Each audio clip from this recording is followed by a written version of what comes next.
the debate on the hijackings is divided in three parts. The first one focuses on the air defense and whether the failure to intercept the hijacked airplanes was accidental or intentional.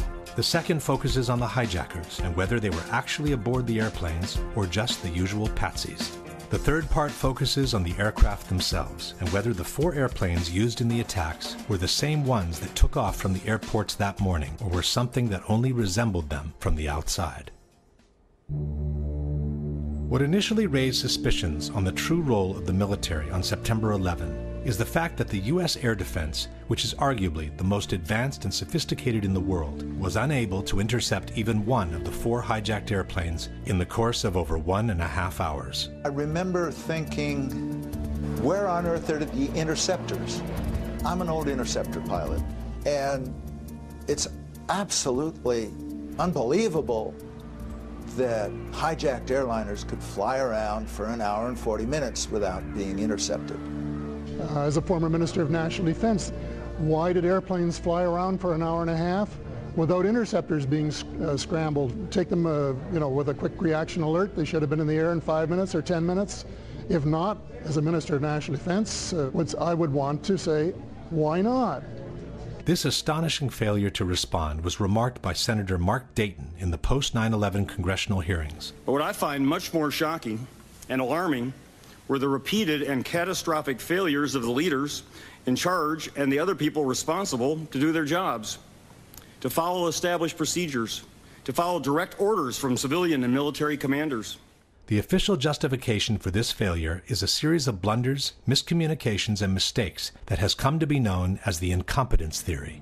On that day, you saw a lot of well-meaning, confused people struggling to make sense of a terrible situation. They didn't even know where the planes were. One argument for the incompetence theory is that the air defense was conceived to protect the U.S. from external threats, not internal ones. The fact is that our air defenses, the whole NORAD system, was not at all geared towards protecting us from domestic aircraft. Quite the contrary. It was all set up to detect aircraft coming in from overseas. La difesa era predisposta per difendersi da attacchi provenienti dall'esterno. L'America era come fosse un castello con un fossato, ma questi hanno usato una catapulta per entrare. Saltando il fossato si sono trovati all'interno, nel ventre mole dell'America, e l'hanno potuta scolpare. What the debunkers forget to mention is that the responsibility for tracking internal hijacks has never fallen on the military to begin with.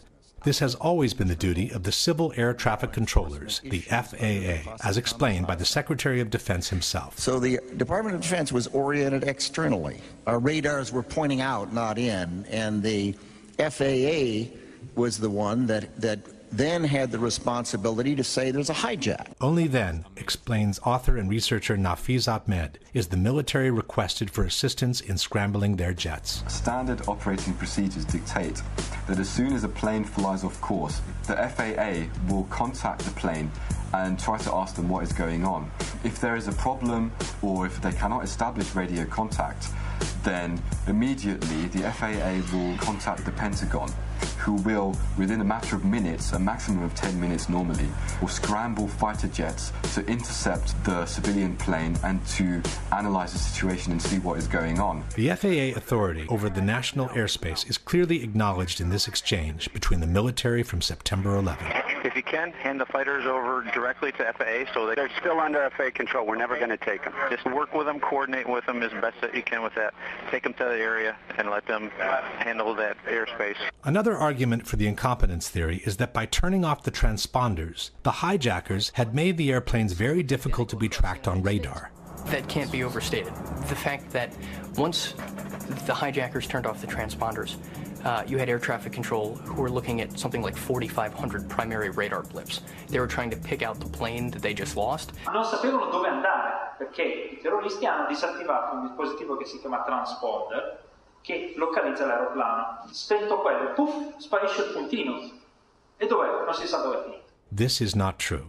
When the transponder is turned off, the controllers lose the information on the altitude, but they can still track the plane as a primary signal. The following example shows how long it took an air traffic controller to find American 11 on his screen after he was told the plane had been hijacked. Good morning, Washington. I got a situation here with American 11. We believe it's a possible hijack. Okay, tell me more. We lost radio communications with him.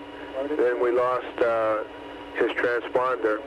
And right now the aircraft is just west of Albany going southbound. Okay, I see him.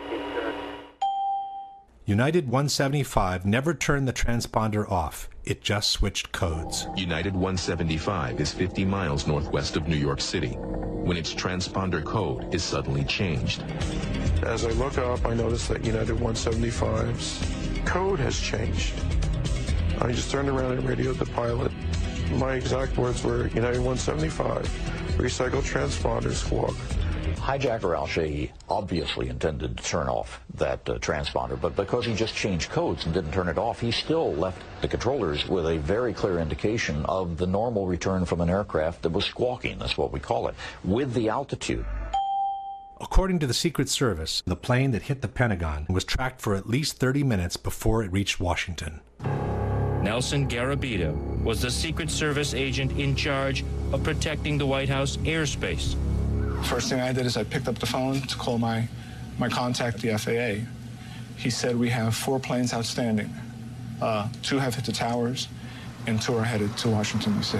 One of them approximately 30 minutes out, one of them approximately 45 minutes out. The one 30 minutes out turned out to be the plane that hit the Pentagon. As the one nearest us got closer and closer, 6 minutes out, 5 minutes out, we knew it was sort of over the CIA, and we thought, is that where it's going?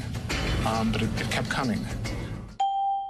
United 93 was also being tracked after the hijacking. We were tracking United 93, and I was in conversation with the FBI agent, and he was relaying to me that we suspect that this aircraft has now been taken over by hostile forces, described the sharp turn it made over eastern Ohio, and now is heading back along southwestern Pennsylvania. The airplane was being followed step by step, practically in real time.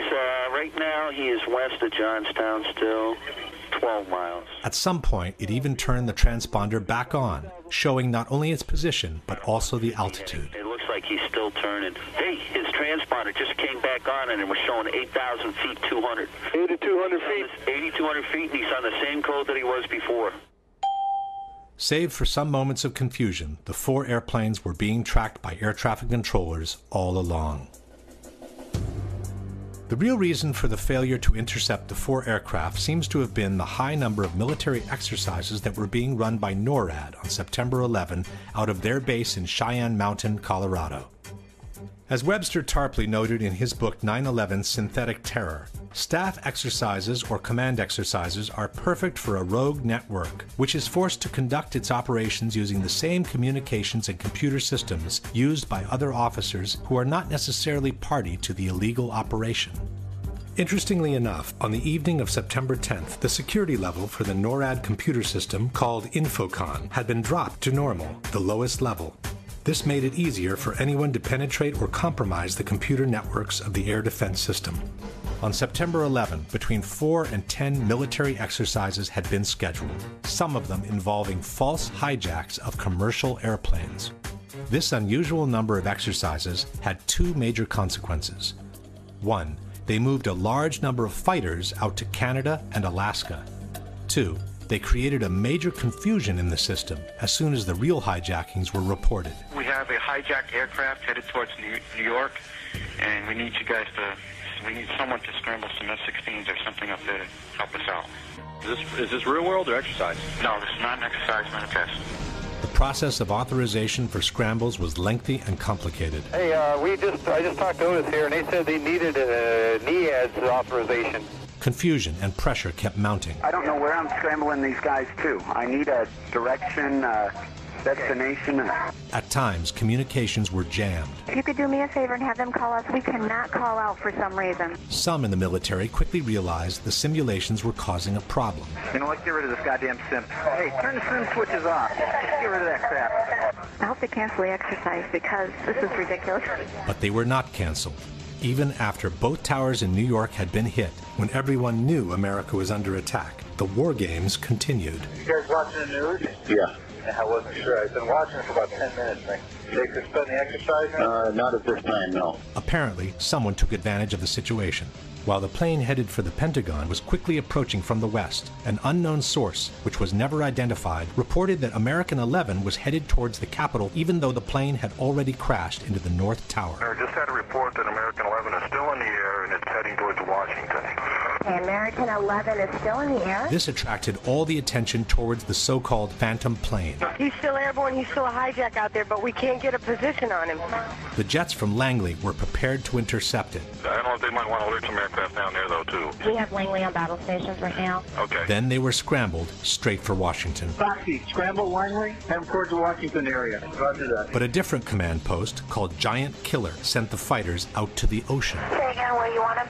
We want him in the Whiskey 386 area. This didn't sit well with the operations center. Freaking Giant Killer and their wisdom sent him out over the water when we scrambled him to Washington. By the time the plane headed for the Pentagon was circling the Capitol, it was too late for the Langley jets to intercept it. Even after the Pentagon was hit, the war games were not suspended. And again, while United 93 was being hijacked, another false alarm attracted the attention in the opposite direction. Did you get the word? I got a Delta 89er southeast of Toledo. Delta 89, that's a hijack. They think it's possible hijack. Fuck, south of Cleveland, we have a code on him now. Good, pick it up, find it. Fuck, another one. Major Nazipany turned to Toledo Air Force Base. I'm sorry to be so brief and quick on this, but there's another possible hijack about 50 miles east of Toledo, and you guys are the closest, and we need somebody airborne. But instead of getting help, his authority was questioned. What authority is this coming from? What authority is this coming from? The DO is the best I can tell you. Nazipany vented his frustration to his superior, Colonel Marr. He's going to tell his commander, the commander's going to call you, because he doesn't believe the authority. Then they tried Duluth Air Force Base. What about Duluth? Okay, Duluth, you got no fighters. Nazipany went all the way to the western quadrant looking for help. This is Major Cheney. Who is this? Hey, Cheney. This is Nasty. How you doing? Hey, doing all right. Hey, we're not doing so good right now. What I'd like to do, possibly steal some aircraft out of Fargo from you guys. But here, too, there were no planes ready for scramble. You're going to get 2 aircraft up in about 15 minutes. Bullet. They tried Syracuse, but 20 minutes was the best they could do.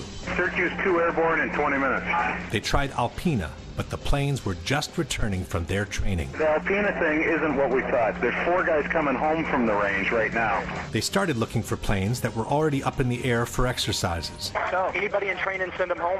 These training missions of Falcon, send them home. But those planes were spent at that point. They got no weapons. They just went on a straight run up to the range. They blew all their load. By the time refueled and armed jets were finally scrambled, the Delta flight turned out to be another false alarm. He was a hijacked aircraft. He is not a hijacked aircraft. He's taking precautionary measures and he's landing at Cleveland Center. Only after the Delta flight had landed were the war games finally suspended. So this is Captain Taylor calling from China Press Control. Yes.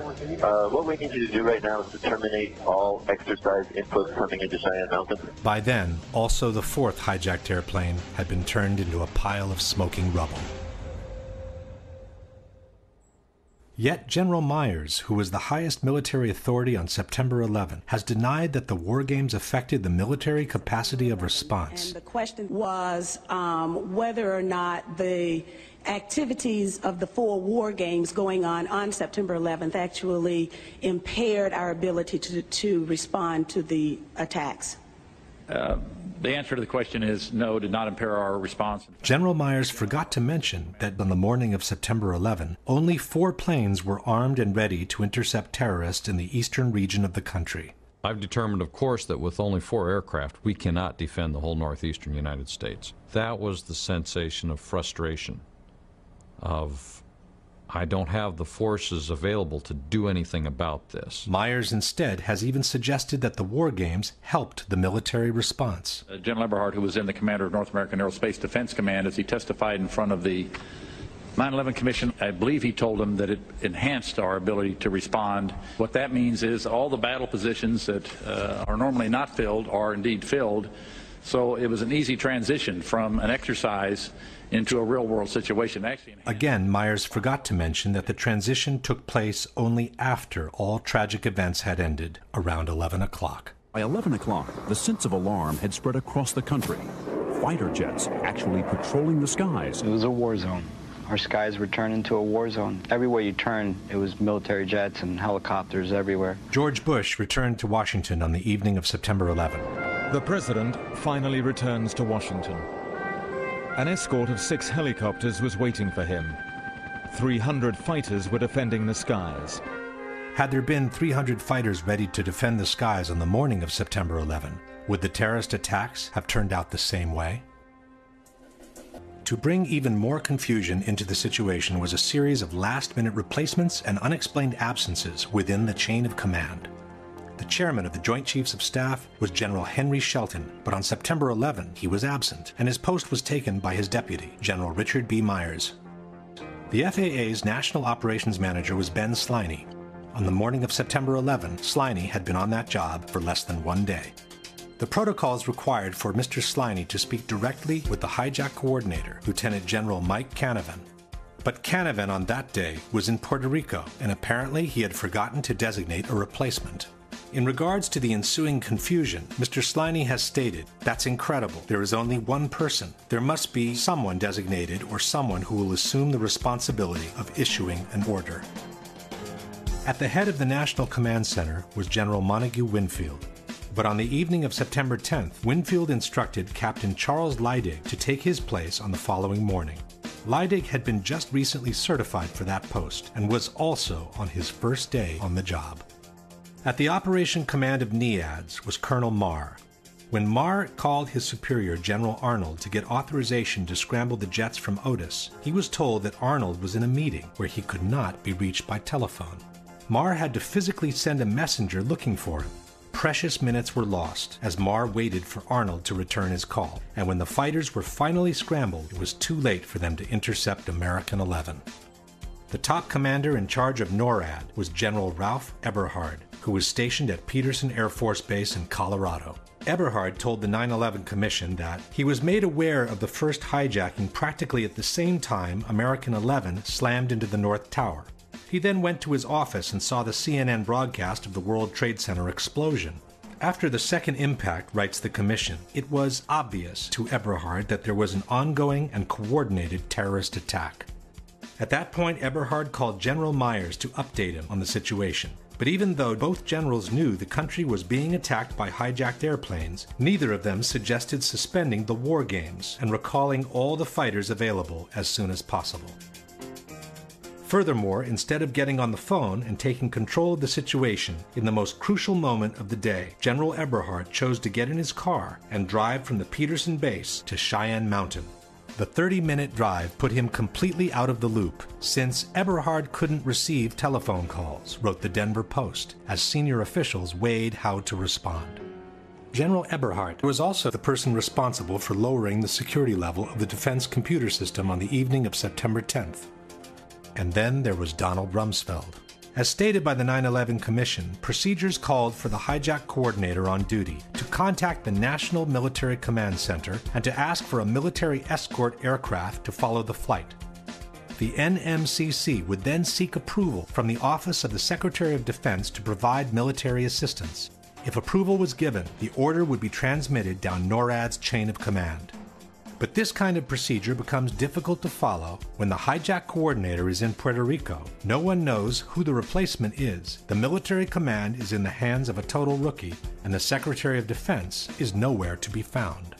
Donald Rumsfeld told CNN that he was informed of the Trade Center being hit some 15 minutes before the Pentagon was hit. This places the episode around 9:22 in the morning. And after the Pentagon was hit, rather than go to the command center and take charge of the situation, the Secretary of Defense chose to lend a helping hand on the Pentagon's lawn. It's almost as if Rumsfeld didn't feel the need to be informed about what was happening to his country under attack. The Secretary of Defense is outside the burning building, while inside the Pentagon. For 30 minutes, we couldn't find him. And just as we began to worry, he walked into the door of the National Military Command Center. By the time Rumsfeld walked into that door, all major events had ended. In fact, Rumsfeld told the 9/11 Commission that he was just gaining situational awareness when he spoke with the Vice President at 10:39. That's more than 1.5 hours after the whole world knew that America was under attack. Why would so many rookies be placed in key positions, And why would so many top officials be either absent or unavailable on a day when so many exercises were scheduled is a question that remains to be answered. Question. After having realized that the country was being attacked by hijacked airplanes at 9:03, why didn't Eberhard immediately suspend all the war games and recall all the available jets to their bases? Why didn't Myers order him to do so after having been briefed by Eberhard on the ongoing attack? And why hasn't the 9/11 Commission ever asked either general these most fundamental questions? The final argument against the incompetence theory is offered by researcher Nafiz Ahmed. If we try to explain it by using the incompetence theory, it doesn't make sense. For example, if it was incompetence, we would expect that there would have been a normal inquiry into what went wrong. We would have expected that there would be some kind of reprimands, that certain officials would be downgraded, or they would lose their jobs, or something would have happened to correct the situation. But we find that there has been no such reprimands at all. Not only that didn't happen, but the opposite took place. After 9/11, most of the high-ranking people involved in this catastrophic failure were either confirmed to their posts or promoted to higher levels. Condoleezza Rice, who had misrepresented the information the government had on the attacks in a sworn testimony, kept her post as National Security Advisor and went on to become Secretary of State in the following Bush administration. General Eberhard, the NORAD commander who didn't think of recalling the war games as soon as he knew his country was under attack, was chosen to lead the newly created U.S. Northern Command, which the Department of Defense has termed the nation's premier military homeland defense organization. Donald Rumsfeld, who acted more like an estranged passerby than the Secretary of Defense, kept his post at the Pentagon and began enjoying the largest increase in military spending after the Vietnam War. Richard B. Myers, despite the total breakdown under his leadership, was promoted to chairman of the Joint Chiefs of Staff, the highest military post in the country. On September 13, confirmation hearings were held for General Myers as if nothing ever happened, while people were still being pulled alive from the rubble at Ground Zero.